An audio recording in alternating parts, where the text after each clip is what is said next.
One more peep over the Saudi Arabia reggae boys fence this evening. One more peep. And guess what?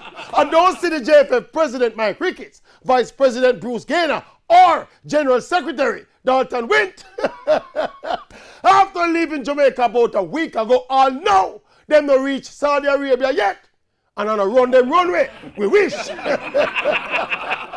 But they were stranded in Miami for days. We understand, because their obligatory COVID test clearance is required to enter Saudi Arabia exhausted the required 72-hour shelf life.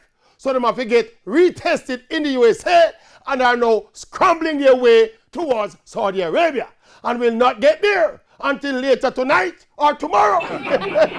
If and when them reach, they will have to isolate for 3 days, which means they will miss the first game on Saturday and might have to run breathless from the isolation room to catch peace at the second match on Tuesday.